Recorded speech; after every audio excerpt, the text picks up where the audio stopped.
Andrew Harclay, 1st Earl of Carlisle, alternatively Andreas de Harcla, was an important English military leader in the borderlands with Scotland during the reign of Edward II. Coming from a knightly family in Westmorland, he was appointed Sheriff of Cumberland in 1311. He distinguished himself in the Scottish Wars, and in 1315 repulsed a siege on Carlisle Castle by Robert the Bruce. Shortly after this, he was taken captive by the Scots, and only released after a substantial ransom had been paid. His greatest achievement came in 1322, when he defeated the rebellious Baron Thomas of Lancaster at the Battle of Boroughbridge on 1617 March. For this he was created Earl of Carlisle. As one of the main military leaders on the border to Scotland, Harclay became frustrated with Edward II's inactivity, particularly the humiliating English defeat at the Battle of Old Byland on 14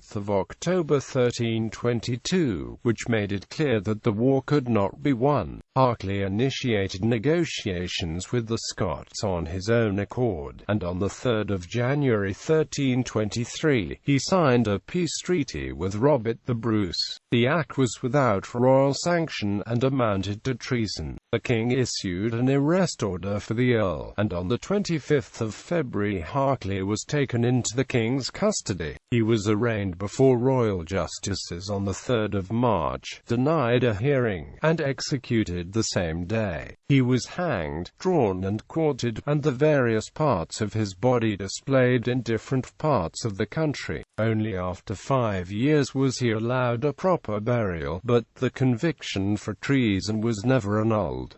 Family background and early career. The family name of Harclay derives from Harclay in Westmorland, though relatively little is known about his early years. Andrew Harclay was probably the eldest son of Sir Michael Harclay and Joan, daughter of the Yorkshire landowner William Fitzjohn. His younger brother was the theologian Henry Harclay, a Chancellor of the University of Oxford. Michael Harclay was a retainer of the Clifford family, and served as Sheriff of Cumberland from 1285 to 1296.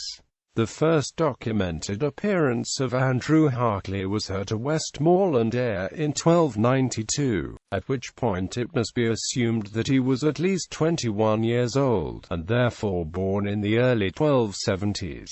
Military career. His military career can be traced back as far as 1304, when he took part in a campaign in the Scottish Wars. In 1309, he received a royal order to assist Robert de Clifford in the defence of the marches against Scotland. His standing in local affairs was further advanced in 1311, when he was appointed Sheriff of Cumberland, like his father had been before him. This was followed by his election as Knight of the Shire in 1312, and in December 1313, he distinguished himself as the leader of the defence against a Scottish invasion. He received further acclaim in the summer of 1315, when he successfully defended Carlisle Castle against a siege by Robert the Bruce. For this he was awarded a gift of 1,000 marks from the king. Late in 1315 or in 1316, Harclay was taken captive by the Scots, who demanded 2,000 marks in ransom. His meteoric rise over the previous years had made him some enemies in local society, who now took the opportunity to spread slanderous rumors about him at court. The king nevertheless helped raise the necessary money to secure Harclay's freedom, but for the next few years he seems to have been out of royal favour. It was not until 1319 that he once more was appointed sheriff, and at the same time made keeper of Carlisle and Cockermouth castles, and warden of the West Marches. In 1321 he also received a personal summons to Parliament. Boroughbridge. Harclay's most prominent achievement came with the Battle of Boroughbridge in 1322. The battle was the culmination of an ongoing struggle between King Edward II and his most powerful Earl, Thomas of Lancaster. The conflict stemmed from disagreement over the handling of the war with Scotland. Lancaster, and many others, found the king's war effort lacking. After failing to incite an insurrection against the king, Lancaster was in March 1322 fleeing northwards from the royal army. Meanwhile, Harclay, as Sheriff of Cumberland, was ordered by the king to levy the forces of the northern counties of Cumberland and Westmorland, and move south. His orders were to meet up with the royal army, but while stopping at the town of Ripon in Yorkshire, he received intelligence that Lancaster would arrive at nearby Boroughbridge the next day. Harclay decided to take the initiative and occupy the bridge that would prevent Lancaster's passage across the River Yure. Lancaster's army arrived at Boroughbridge on the 16th of March. The rebels were greatly outnumbered, while Harclay commanded around 4,000 men. Lancaster only had some 700 knights and men-at-arms, with followers, in his service.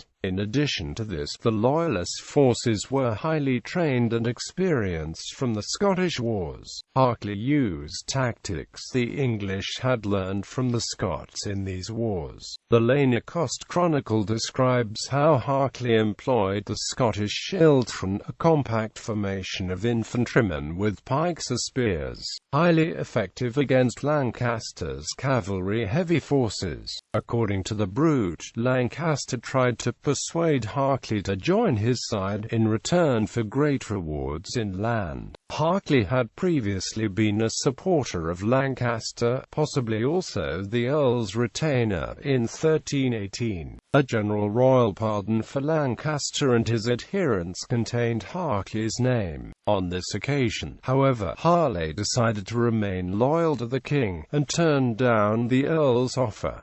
The engagement was short and one-sided. Lancaster's plan was to charge across a ford in the river, while the Earl of Hereford, one of the few magnates who had remained loyal to Lancaster, crossed the bridge. Hereford was killed on the bridge. His companion Roger de Clifford, 2nd Baron de Clifford, was badly wounded, and this advance failed. Lancaster, meanwhile, came under such heavy archery fire that he had to call off his attack. Defections during the night, combined with royal reinforcements, forced him to surrender the next day, and on the 22nd of March he was executed. The king was greatly pleased with Harclay's effort, and rewarded him lavishly. On the 25th of March, Harclay was created Earl of Carlisle, and given land worth 1,000 marks a year. On the 15th of September, he was also made Chief Warden of the Marches. Treason. On the 14th of October 1322, the English army was routed by the Scots, under the command of Robert the Bruce, at the Battle of Old Byland in Yorkshire. The English commander, John of Brittany, Earl of Richmond, was taken prisoner, while the king himself barely escaped capture. It was the worst defeat the English had suffered in the wars since the Battle of Bannockburn in 1314.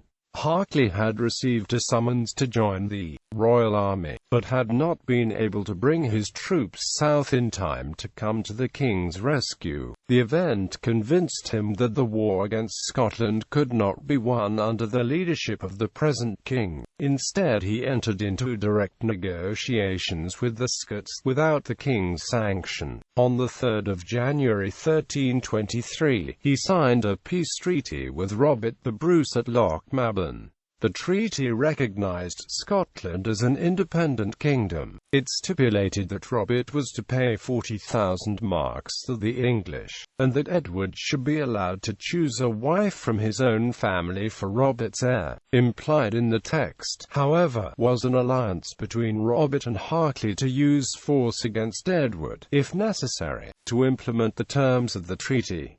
It seems unlikely that Harclay expected royal clemency for his actions. More likely he contemplated a defection to the side of Robert the Bruce. Rumor had it he even planned marrying one of Bruce's daughters. It is nevertheless likely that his action grew out of genuine concern with the northern situation, and was a desperate attempt to make the best out of a difficult situation. Though historians have generally shown understanding for Harclay's actions, it is nevertheless common to refer to the event as Harclay's treason. In the words of Moraskine, to make a truce, or to indeed to give safe conduct, to make any agreement with the king's enemies without proper grant of powers, again constituted lese majeste, and can be found defined as such in other military cases. Harclay had received such powers in February 1322, but he was considered to have overstepped his prerogative by the 1323 treaty. It is also possible that Edward held a grudge against Harclay from the latter's failure to come to the rescue at Byland, and that this was behind the king's later, severe reaction. There is, however, no evidence that Harclay received the royal letter in time to arrive at the battlefield any earlier than he did. Death and aftermath. When Edward found out about Harclay's treason, he issued an order for the Earl's arrest. As Harclay attempted to garner support for his cause, the king began to fortify the northern castles.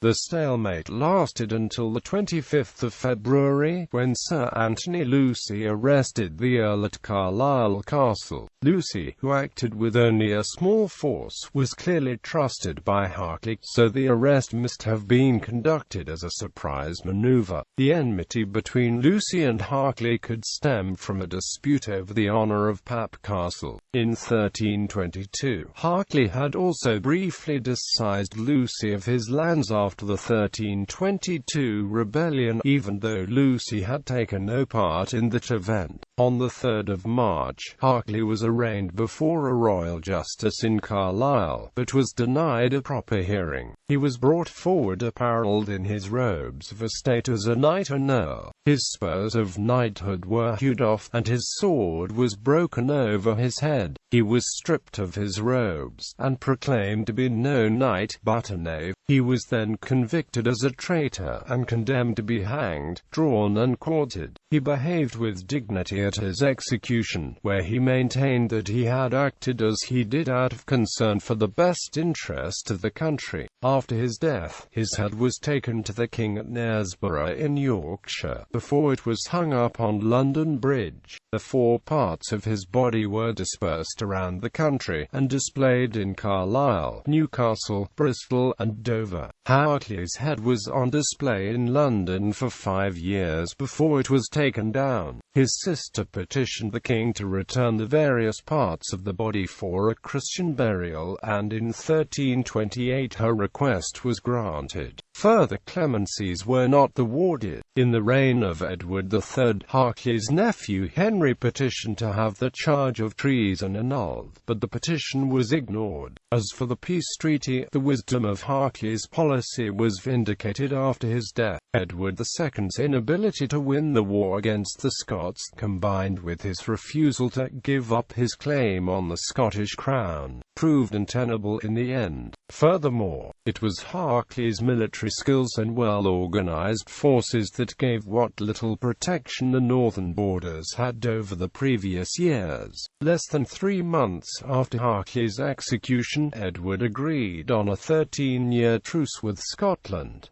Harclay in fiction. Harclay's unauthorized negotiations with Robert the Bruce are dealt with in some significant detail in The Price of the King's Peace, the 3rd volume of Nigel Tranter's Bruce trilogy, where he is called Andrew Harcla.